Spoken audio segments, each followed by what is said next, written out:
You should be good. Well, welcome everybody. This is a session being sponsored by Unity Earth and the Oracle Institute, and we are so pleased to be part of Peace Week 2022. Today, I have a presentation I'm going to be showing you, and I'm also going to leave time for some Q&A at the end.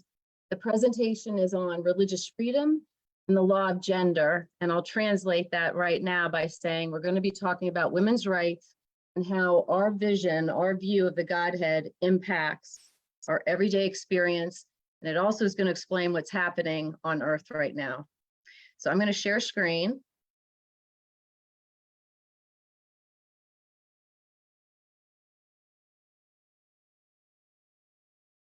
Okay.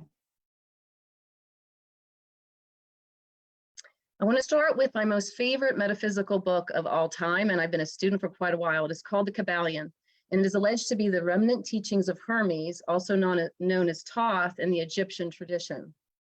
This book contains the 7 laws of the universe as taught by the ancient Hermetic tradition. And these laws are nested and hierarchical, and they build to the ultimate reality that all is the mind of God. The simplest of the laws is the law of gender, and tragically, humans have yet to master even this one, as evidenced by the Supreme Court's recent reversal of Roe v. Wade. Here is a quote from the Kybalion on the law of gender. Gender is in everything. Everything has its masculine and feminine principles. Gender means relating to gender or creation, and whenever anything is generated or created on any plane, the principle of gender must be manifested. And this is true even in the creation of the universe. Some of you may have read this book. It came out in 1992 by John Gray. It's called Men Are From Mars and Women Are From Venus. The book's most amusing chapters describe what life is like on Mars and Venus. On Mars, men work on projects and they walk around in uniforms and wear tool belts all day. They don't like to talk unless it's absolutely necessary, and they do not want to ask for advice, since asking for help or admitting a problem is a sign of weakness. The Martians prefer to work alone, since autonomy leads to efficiency, power, and competence, and they're happiest when their projects achieve tangible results, because success is what matters most. In their spare time, Martians fantasize about fast cars and new technology, and at school, they learn how to build things.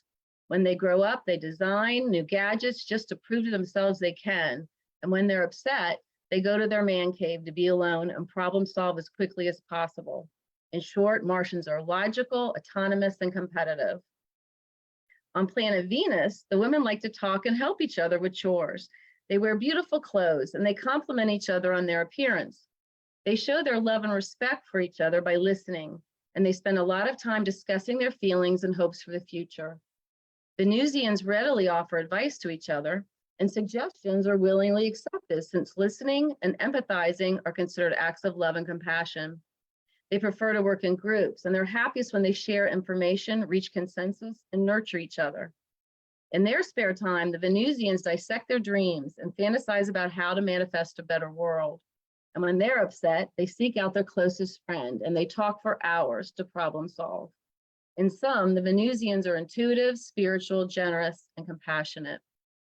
Now, while these conventional descriptions of men and women are politically incorrect by today's standards, there are nuggets of truth here. And not surprisingly, the Kybalion attributes the creative energy to the masculine principle and the wisdom energy to the feminine. The masculine principle corresponds to the objective mind, conscious mind. And the feminine principle corresponds to the subjective mind and the subconscious. The I represents the masculine aspect of being, the me, the feminine aspect of becoming.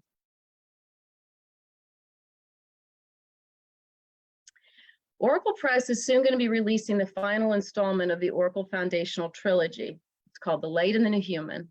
And in this book, there's a chapter entitled Entering the Void, which explores models of the earth and ethereal planes to try to figure out why the earth plane is so screwed up.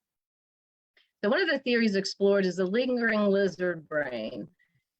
And that's just attributed to the slow pace of evolution. I also explore the traumatic memory syndrome theory, that humanity suffered a global catastrophe eons ago. like the Great Flood or the fall of Atlantis, and that this tragedy lingers in our collective memory. Then there's the alien astronaut theory based on the Sumerian legends, which provides some persuasive evidence that ETs have visited Earth, tweaked early hominids to create a slave caste, and it's left us sort of aching for more knowledge and understanding. Then there's the perpetual kindergarten theory that Earth is a prison planet where naughty souls are banished and young souls start their journey. And my particular favorite is the matrix theory, which is basically a twist on this prison planet theory, that we're not real. We're simulated players in a virtual reality or God game, which is the term I use throughout the book, created by an alien race of master programmers who happen to beat us to artificial intelligence. Lastly, there's this Gnostic interpretation. And it's actually the ancient tradition that's described in the matrix theory. This is before we had technology and a modern vocabulary. But the Gnostics believed that there was a lesser deity that created the earth plane, and that in order for us to access the ethereal plane and gain esoteric wisdom and reach enlightenment, also known as gnosis, we have to ascend the tree of life. So the Gnostic Kabbalah is similar to the holism of the Hermetic laws, which is why these are complementary ancient traditions. They both have a masculine and a feminine component. On the tree of life, the masculine pillar is called Hokmah, and the feminine pillar is Bina, which is the mother. Only great avatars and mystics ever access the non-duality of the supreme Sephiroth Keter, which is the God mind. This tradition was kept alive by Mary Magdalene and Jesus's younger brother Thomas, the much maligned apostle.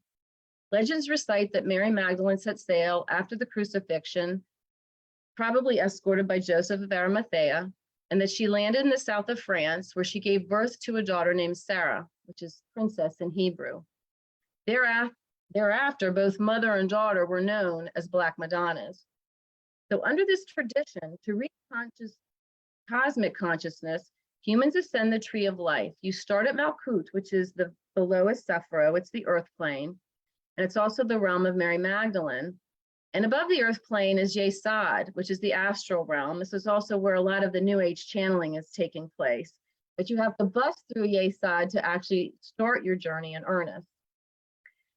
By failing to honor both masculine and feminine energy, what humans have been doing is prizing the pursuit of science and innovation, i.e. the tree of knowledge, over the philosophical purity and moral goals of the tree of immortality.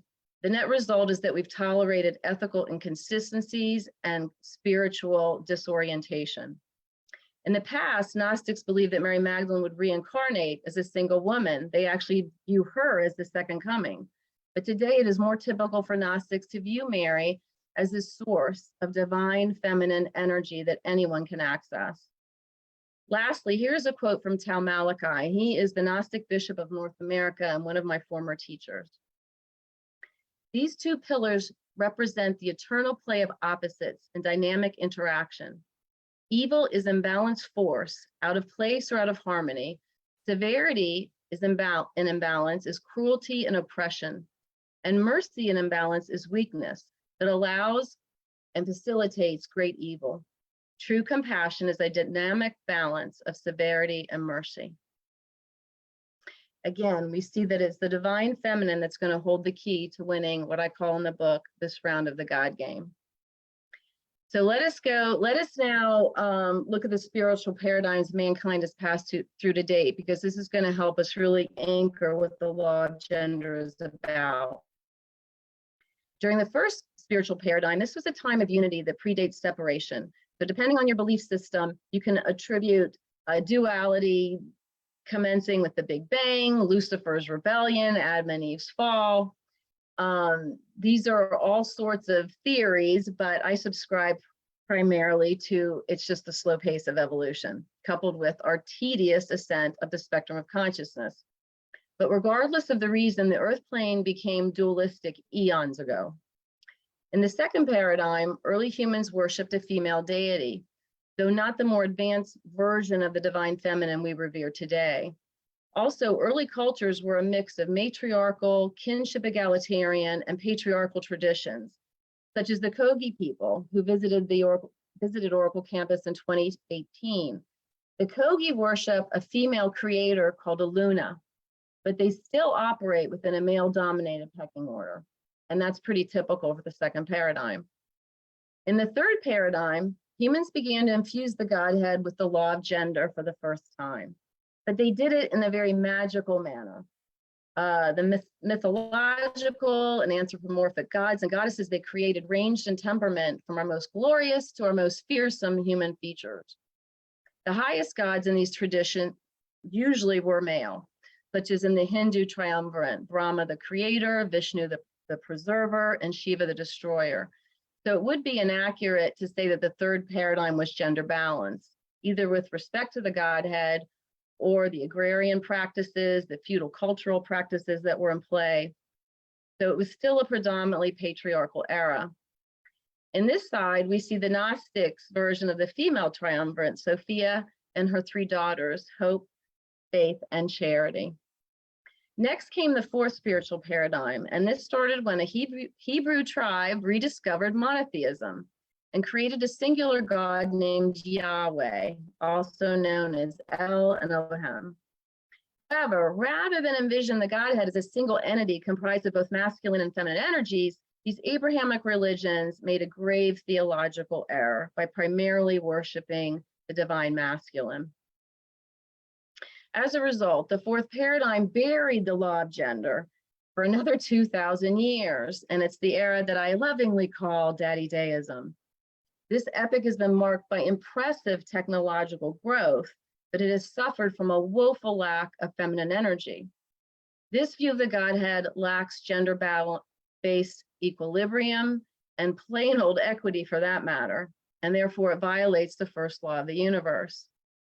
Since the majority of humans still subscribe to some form of Daddy Deism, there remains no spiritual check on masculine energy, and it has essentially run amok. This energy has fueled all sorts of material endeavors, resulting in the industrial age and the current information age.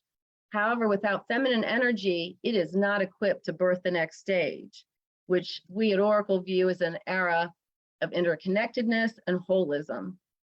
Yet the brilliant endeavors of the fourth paradigm reveal the upside of masculine energy, what sages call the creative energy. Unfortunately, we've also endured the downside of masculine energy, which includes dangerous industrial chemicals being evolved, manufacturing waste, immoral biotechnology, terrifying military weapons, all of which now threaten our collective survival. Moreover, in those countries where masculine energy is completely unbridled, people have been disadvantaged the most, including the men, though women and children suffer the most. For instance, in the Middle East and Africa, many of our sisters are still treated as chattel or worse. Thus, the negative side of perceiving the God as a male force, with a male son in the case of Christianity, has been the subjugation of women and the suppression of half of God's energy, what mystics call the wisdom energy. Our trickle-down deity theory posits that our view of the Godhead affects our cultural evolution and systemically impacts our progress on the earth plane. Today, we are witnessing the dystopian disequilibrium caused by Daddy Deism, as the fourth paradigm is an epoch of gender bias and racial bigotry. So we've allowed this creative energy to eclipse the wisdom energy, but at the dawn of the fifth spiritual paradigm, we have got to get our house in order, or we will not be able to get back in balance and proceed. So let us identify the deeper reasons for this gender-based mayhem. We do need to accept that neuroscience shows there are disparities between male and female brain function. Men tend to be linear step thinkers, women tend to be contextualize data and be web thinkers. There also are hormonal impacts. Men have 7 times the testosterone as women. Women have more oxytocin, the attachment hormone.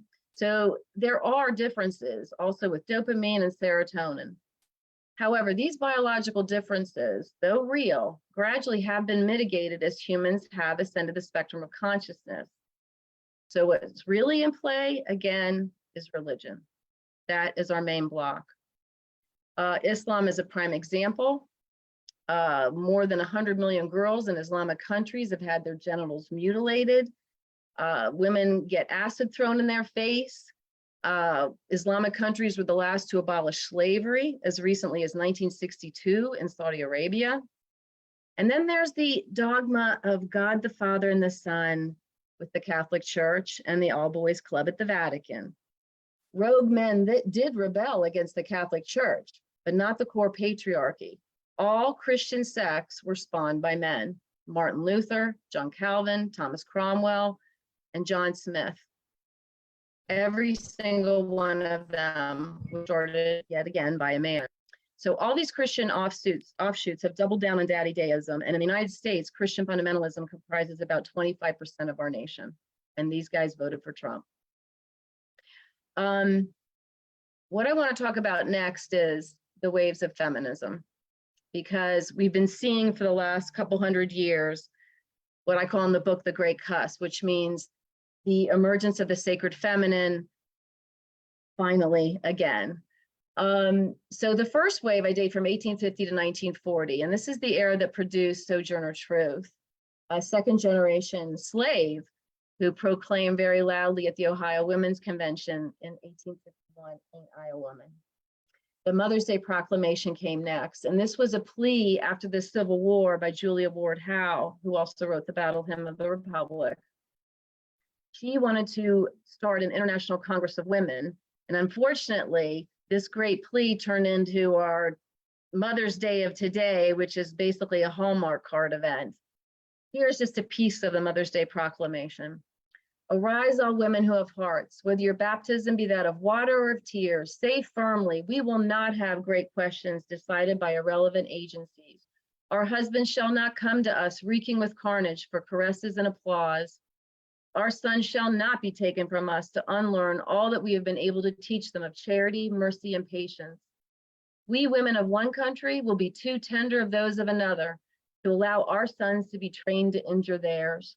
In the name of womanhood and humanity, I earnestly ask that a General Congress of Women, without limit of nationality, be appointed and held at some place deemed most convenient, with its objects to promote the alliance of the different nationalities, the amicable settlement of international questions, and the great and general interest of peace."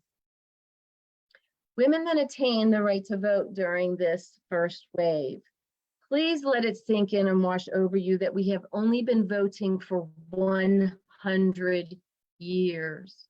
It's been even more recent in other countries: Kuwait 2005, United Arab Emirates 2006, Saudi Arabia 2011.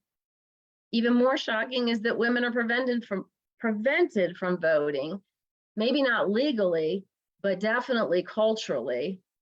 And these are all places that ignore the law of gender, including women at Vatican City who don't get to vote.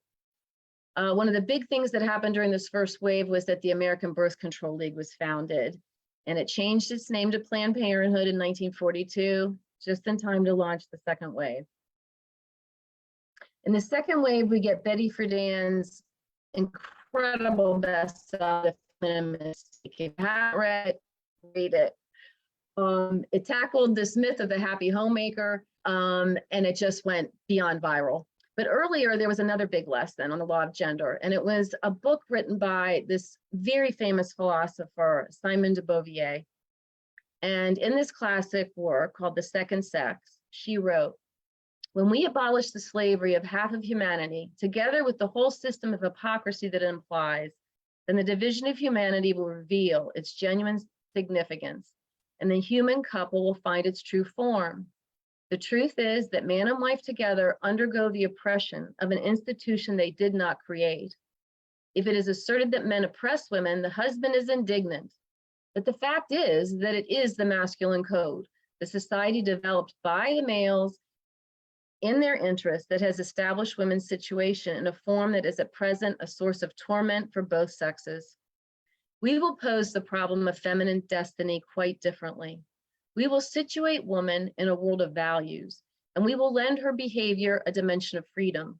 We think she has to choose between the affirmation of her transcendence and her alienation as object, but she is not the plaything of contradictory drives. She devises solutions that have an ethical hierarchy among them. With the second wave came higher college attendance, greater numbers in the workforce, the birth control pill, notably, and then the freedom attendant with the lower birth rates. Women won the Equal Pay Act, the EEOC was formed, and white and Black women joined in the civil rights movement. The net result was the Civil Rights Act of 1964, which did ban discrimination based on sex. This case, Griswold versus Connecticut, was also huge in 1965. It struck down the contraception ban. I mean, it just blows my mind that contraception was illegal. This is also the era that NOW was formed. And today it's big, 550 chapters. It also is when the National Association for the Repeal of Abortion came into existence. That's NARAL, and it's still around today as well. So here we are at the third wave, from 1970 to 2000. This is when, again, statutes kept getting passed in an effort to anchor the law of gender in the United States. So we got Title VII and Title IX of the Civil Rights Act. In 1970, Bella Abzug gets elected to Congress, famously saying a woman's place is in the House. In 1972, the ERA finally passes Congress, and make a note that it was actually the first wave feminists who introduced it in 1923. Ratification by the 38 states would take a lot longer. Virginia was the 38th, and we're going to have a slide on the ERA, so I'm going to keep going. But right now it's hung up on procedural technicalities. So again, here's Roe v. Wade, huge, huge win in 1973. In addition, we got the Pregnancy Discrimination Act, Family Medical Leave, Violence Against Women. Oh, another big milestone was Sandra Day O'Connor joining the US Supreme Court. That was a huge glass ceiling shattered. And then we were seeing culturally huge sensations. I've just listed a few. Helen Reddy's I Am Woman, Ms. Magazine, the Battle of the Sexes match between Billie Jean King and Bobby Riggs. I was a kid and I remember what a big deal that was. Everybody watched that tennis match. Also, Betty Ford came out pro-choice. So she was the first lady to declare her belief that we should have bodily autonomy. Thelma and Louise comes out during this era, vagina monologues. And then we get a huge eco-feminist movement going as well. However, during this wave is when what I call the counter-evolutionary forces, Team Dark rears its ugly head in the form of the moral majority, and as I've written here, Benedict Arnold Player and Phyllis Schlafly. For those of you who are too young at the time, she was huge. And she fought feminism and the ERA and gay rights until she died. She crafted the pro-life, in quotes, movement. And she really spearheaded the effort to whittle away at Roe v. Wade. And you got to give him credit. It worked. Today, the Trump Supreme Court has undermined the law of gender and sent us back 50 years. In the fourth wave, which I date from 2000 to 2020, we had the internet to help us spread the law of gender, and boy, did it. It links male allies. It linked progressives with LGBTQ movement causes. And by joining forces in this way, we got the Domestic Partner Act. The US military finally lifted its ban on transgender members. The Obergefell case was also a big deal because it made same-sex marriage the law of the land. And I just want to note here that some countries have gone much further. India's Supreme Court has actually declared transgender a third gender. So the net result is that 30 countries now recognize same-sex marriage, 70 ban or criminalize it, 12 countries access or assess the death penalty, and they're all Muslim nations. Other milestones during this era are the election of Barack Obama, our first Black president, Nancy Pelosi, first female Speaker of the House. By 2020, more women were empowered than ever before. And then we get the election of Donald Trump, which fueled initially this huge backlash. The Women's March was the largest march in human history. They stole the title from 350.org. That same year, the Me Too movement arose. And that was huge as well. Time Magazine named the movement person of the year. And we've seen issues such as pedophilia and sexual abuse enter the mainstream more. And so these monsters, Harvey Weinstein, Jeffrey Epstein, those cases have brought to the public fore that these stats are actually out of date or out of sync. I think the stats, one in four girls is sexually molested. That's bullshit. It's way higher. Okay, so here we are at the fifth wave, and it's happening right now, along with the fifth spiritual paradigm. It's all happening right now. Can you tell my favorite number is 5? That's why we're building a peace pentagon. Okay. This is our moment to anchor the law of gender. And if we succeed, the Godhead will be in balance for the first time in human history. However, to do this, we have got to, all of us, commit to be vocal, radical feminists. Helen Fisher wrote this book. It's a play on de Beauvoir's book. Hers is called The First Sex. She says, Simone de Beauvoir's prediction is coming true. She believed that ancestral women and men shared a rough equality, that this economic and social parity dissolved as the agricultural revolution took hold, and that the day might come when economic forces would enable women to cast off their status as second class, second sex. This is happening.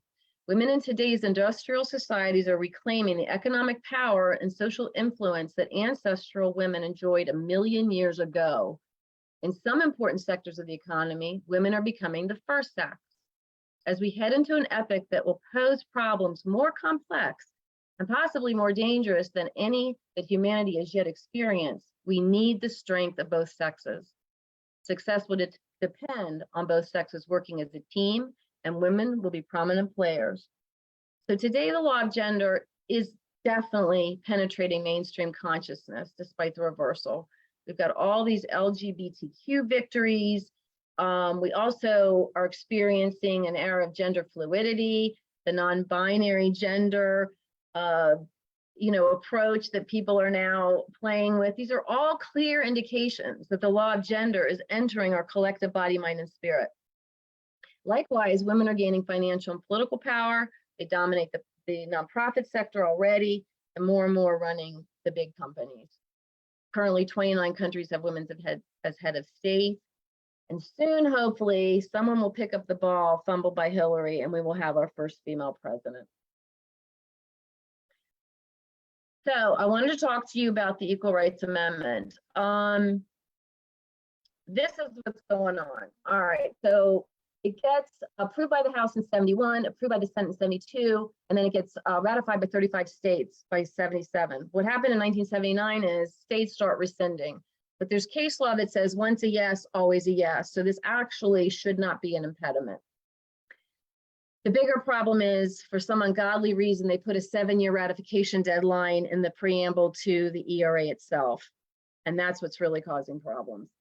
So yeah, Virginia ratified. It was a 38 state in 2020, and it was going to get published. The National Archivist was ready to publish when Bill Barr, Trump's Attorney General, wrote him an unofficial opinion, not a case law legal opinion, but a letter up from Bill Barr's desk saying, don't you publish.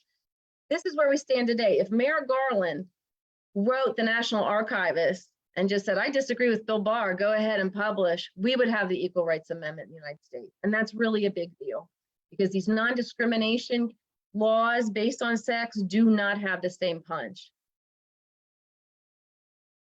Now, because the ERA at the federal level hasn't passed, states have been tweaking their constitutions and basically adopting their own equal rights amendments. States have the equivalent of federal ERA, can have due process protections similar to how Roe was decided in the first place in the 14th Amendment, and 4 more are attempting to pass ERAs right now.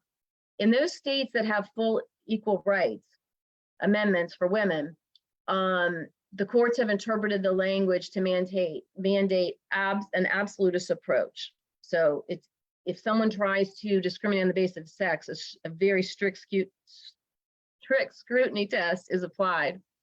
So these are just some of the states that have that strict scrutiny test. If someone tries to in any way impinge based on sex. So Maryland, Colorado, Washington, these are all very, very progressive states. And then in the other states, they still are relying on due process or equal protection, which is what we've relied on thus far with the United States Constitution, and it's not as strong an argument. This is where abortion stands today, and this was updated as of last week. We've got 13 states with total bans. There's some of these have exceptions, but they're total ban states. Then we've got another 12 that have exceedingly short time periods during which abortion care is available. And then some of these have got trigger bans ready to rock and roll, but they're being enjoined by the courts. So this is half the nation, people. This is half the nation. And what we don't want is a patchwork situation where you enter one state and you've got rights, reproductive rights, and you go in another state and you don't. So there's a lot of good news. A lot of states are expanding their access to abortion rights and abortion clinics. 21 states have protections in place for abortion that appear absolute. When they do try to strengthen the laws, they tend to fall in these 4 categories. They can make abortion more affordable. They can protect our reproductive rights at the state level. They can expand authorized providers, and also protect these clinics, which are oftentimes in danger. Another piece of good news, our governor in Virginia was about to introduce a 15-week ban, and he chickened out because he saw the protesters in Richmond, and thank God he did. But even Virginia, I mean, we're a purple state, so even in Virginia, things could go sour. The Kansas referendum, though, is really interesting because that was an attempt to undo the case law based on their due process ERA that they have in their constitution, and it had been interpreted as absolute.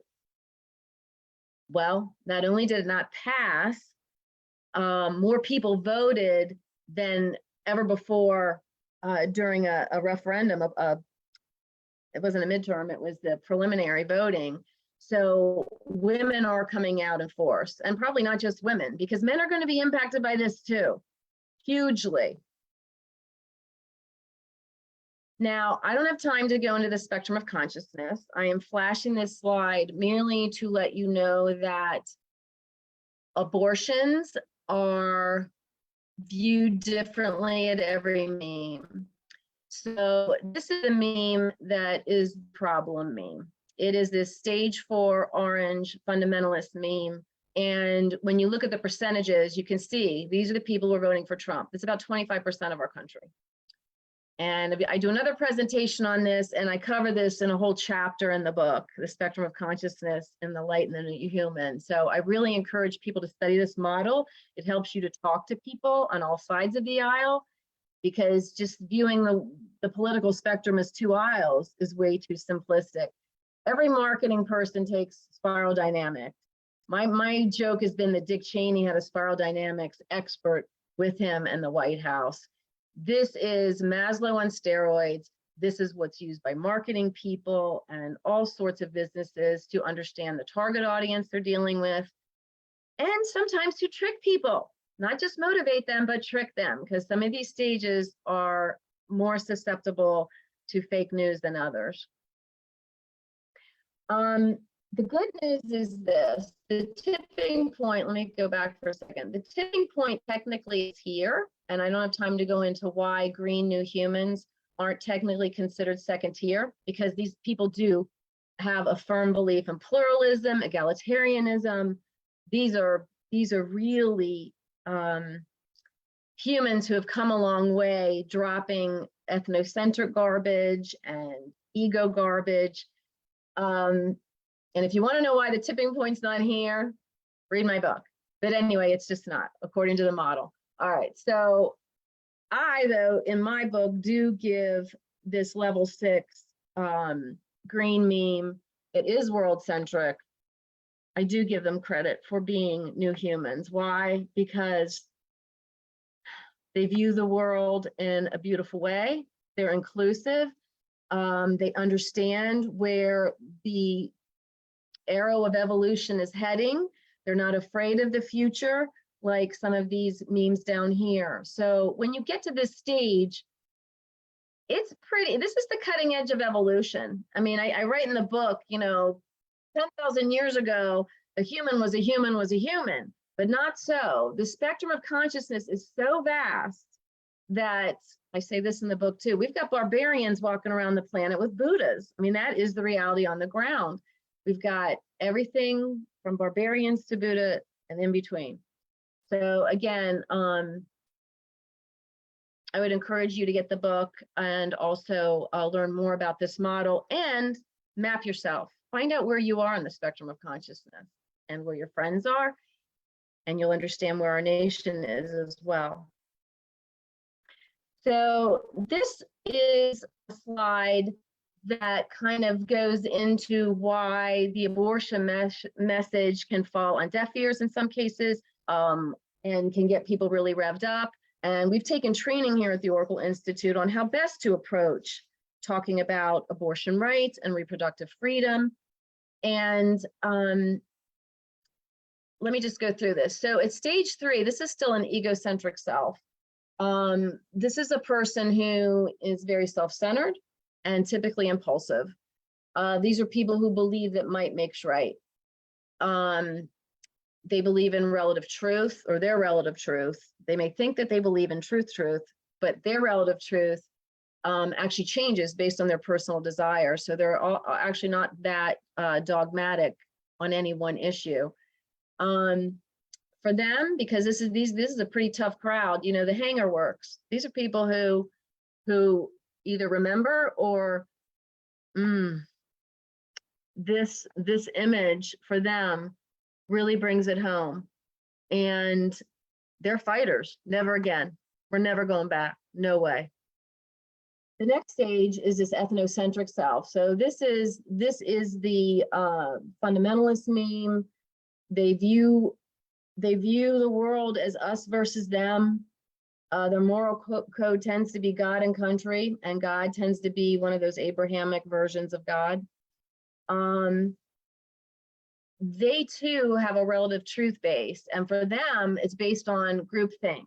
And God forbid you step outside the groupthink, you will be ostracized, you will be shunned. And they live in fear of that, and it keeps them in check.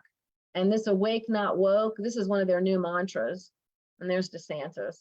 Anyway, with regard to abortion rights, I think they're still reachable.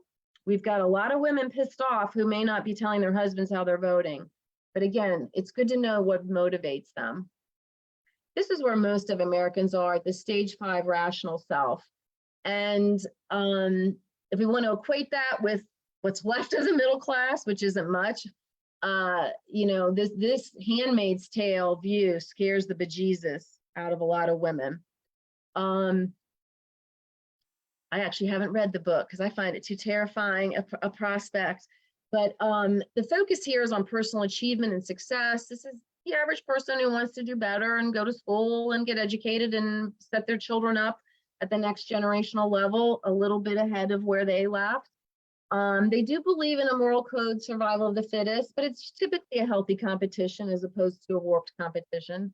And they're very science-based, logical. They have a humanist approach. And so these people are pissed off. These people are absolutely reachable and are part of the abortion rights coalition. Here, the green meme again.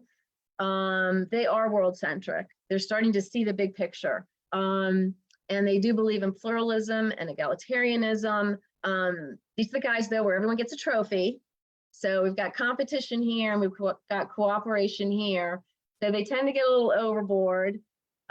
These guys, just like these guys up here, tend to be down on experts, which isn't always wise because we need them. And for them, relative truth changes based on cultural differences. They're uber sensitive to the other memes. So if anything, they err on the side of being too woke, which is what DeSantis is making fun of up here. So for instance, people get pregnant, not women. That's a mantra in all our training now. because most of our training is coming from green nonprofits. So even though only 63 men, former women, had babies last year, this is considered politically correct. And we do subscribe to this language. I'm just pointing out that these guys, these are the woke people here. So we want a message for them too. And then at stage 7, which is second tier for sure, this is where people are integrated. And what kicks in is a true systems level view of the planet, of culture, of how the puzzle pieces fit together. People at this stage tend to be obsessed with truth. Now the desire to find absolute truth kicks in earnest, and also wisdom. So anyway, these are the people who really get holism and nested hierarchies, and how holarchy is different than hierarchy, and how patriarchy has been blocking us. I mean, at this point, it really kicks in just sort of a systems level understanding of the God game. So how much time do I have left? Okay, we're doing okay. So now I want to talk about the amendment, because this is not how Roe was decided. And I think it was a big mistake, and I'm not the only one. So I want to start by talking about our church. So our church, you learned a little bit about at the beginning. We follow typically either the ancient Hermetic, the Gnostic, also the proven paths, by the way, of all of these faiths are valid paths. I'm talking about, you know, if you're Jewish, study the Kabbalah. If you're Muslim, study Sufism. So it's at the Orthodox level that, unfortunately, that which gets pumped into the mainstream, that we see religion as a blockage. But all of these faiths have mystical paths, which are just glorious. And at the mystical level, all of them, all the saints and avatars are speaking the same language. So that's our belief. We also believe that the Godhead is comprised of masculine and feminine energy. Most of us, though, subscribe to a genderless as opposed to a genderful concept, sort of like Star Wars, the Force. I mean, this is where most people are going. This is where younger people are going. Nobody's picturing a guy in the sky anymore, or even a woman in the sky. So we are appalled. We are thoroughly appalled, because in the Dobbs case, the court does talk about Christian heritage, and that's violating the First Amendment, in my view. So the 14th Amendment is what they decided Roe on, and it gives us an implicit right to privacy. And so all the cases under the 14th Amendment, it was frankly kind of easy for the Supreme Court to knock it down, because it's not textually in the Constitution. And we don't have the ERA yet. But the First Amendment is in the Constitution, and the First Amendment, it very clearly says that the government shall not establish nor deny the exercise of religion. So that's why we think a religious rights argument is so much more powerful.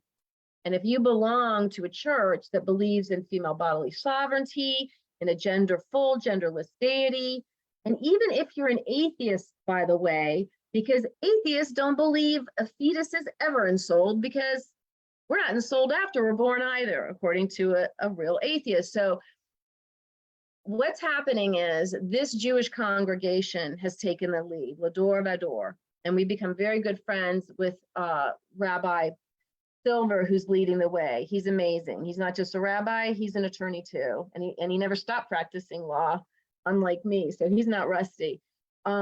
He's contesting the 15-week Florida abortion statute, which has an aid and abet contingent to it.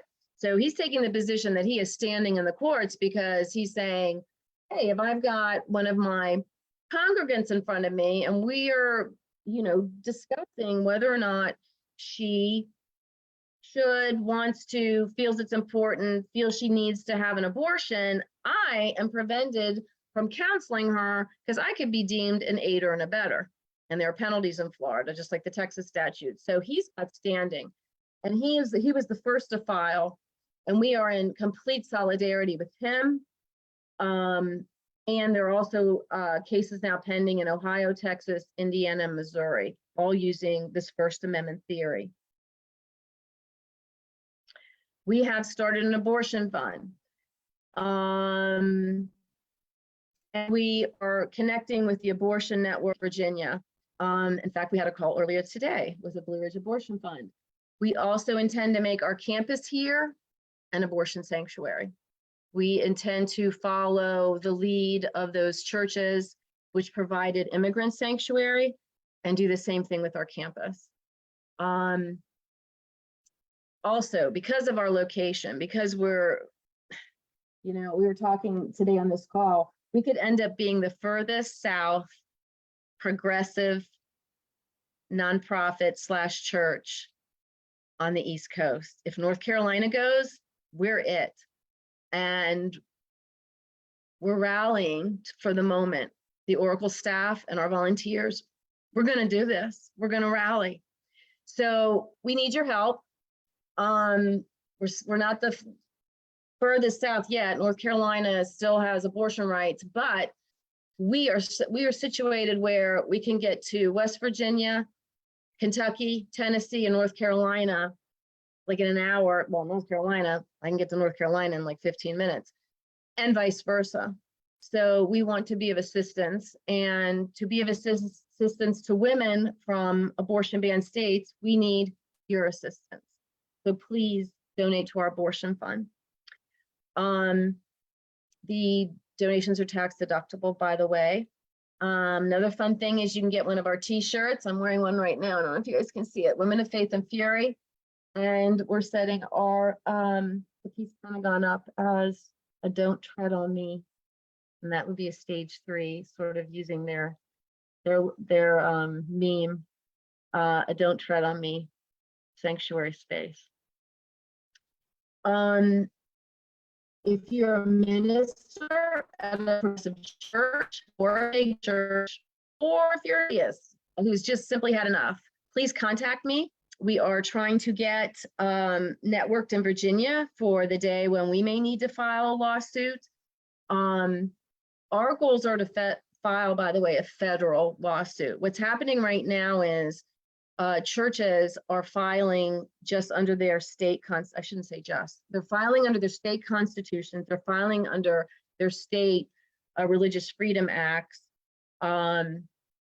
And I would like to take the fight to the federal level. The reason people are pausing is because they're, frankly, scared of it coming back up before the Supreme Court, which we already know how they feel. However, they have not been presented with the First Amendment argument directly.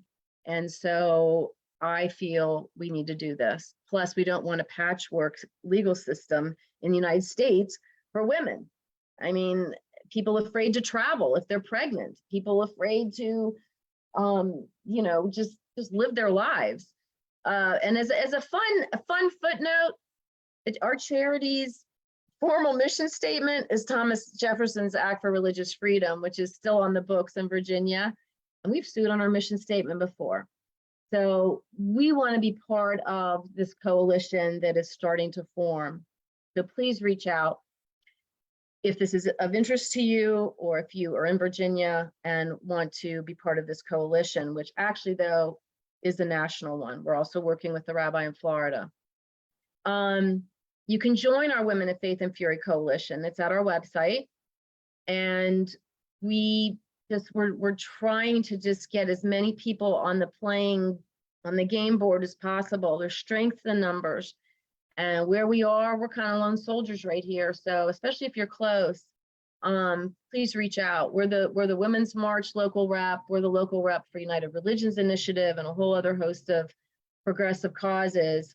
And then finally, if you are seeking an esoteric church that believes in a balanced Godhead, come on and join Oracle Temple, because we would love to have you be part of our very special congregation. It's not churchy at all, by the way. Lastly, I'm just going to end with this. The 3 books in the Oracle Foundational Trilogy are all geared to this second tier journey. For those of you who desire to pursue your spiritual quest in earnest, I highly recommend our foundational trilogy. So the truth is about seeking absolute truth. The love is about reaching in and being that compassionate spirit that lies within each of us, but typically needs to be mentored and expressed in a way that you're sharing yourself with the world. I mean, I'm talking here Desmond Tutu level love, guys. And then the new book is coming out in just 3 weeks, The Light and the New Human. And this is about where we're going. This is about where we're going, whereas the other two, the truth is about the past, the love is sort of the present, but the light is the future. So that is the end of the presentation. Let me stop share in case we have some people who might like to ask questions or just share. We've got 10 minutes left and they're going to cut us off for the plenary.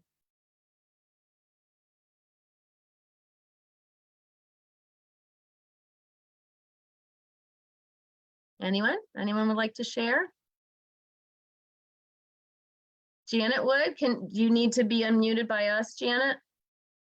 Katie, do you need to, there we go. Hey, Dr. Warfield. I do have my hand up there too. I did anyway.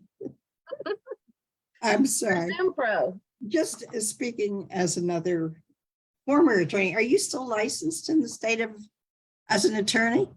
Yes, I am. In Virginia? I would have to take some CLEs really fast, but yeah, I kept my license. It's active.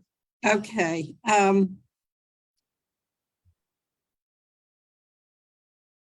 And you may have already said this, but if you did, I wasn't focusing on it. So abortion is still legal in Virginia, is that correct?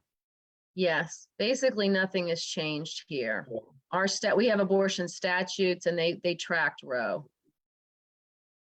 Okay, so and is there any chance of their being overturned, do you think, or are they pretty solid? No, there is a chance. Our governor was going to do it. Was it last week or the week before when they had assembly, and he must have changed his mind at the last minute because the word on the streets was it was draft. Well, you know, we all know that the lobbyists are drafting these things.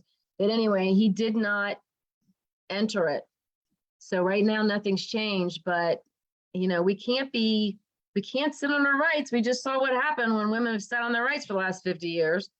And so we're vigilant. We're very vigilant in Virginia, and we're also worried about North Carolina. And we also did just have to fight off a ban at the beginning of the year too. They had proposed one.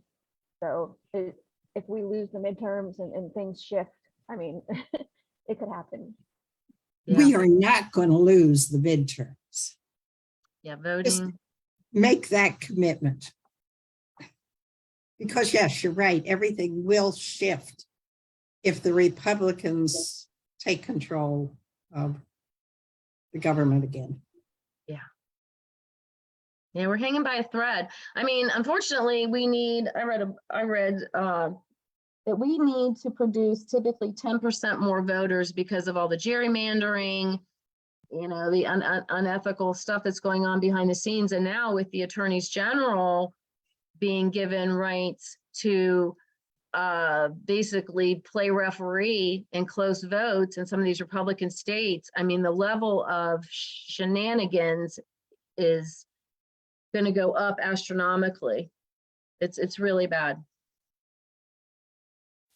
what they're doing in the Republican states. They're going to take people's right to vote away is what they're going to do.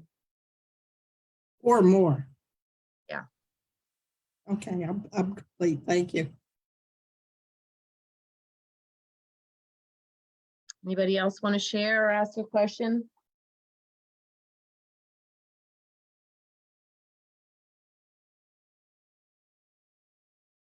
Well, it has been my extreme pleasure and honor to present today, again, on behalf of both the Oracle Institute and Unity Earth. It's been a whole week, Peace Week, and it concludes, well, I think tonight is some of the most exciting presentations are going to start at 6 o'clock tonight. And then tomorrow is the last day. And so I want to encourage everybody to tune in to the other presentations, and also thank you for being with us today, because we really appreciate the opportunity to share our work and to be of service. Om Jai, that's what we say at the end here at the Oracle Institute. It means Earth Victory. Om Jai, everybody.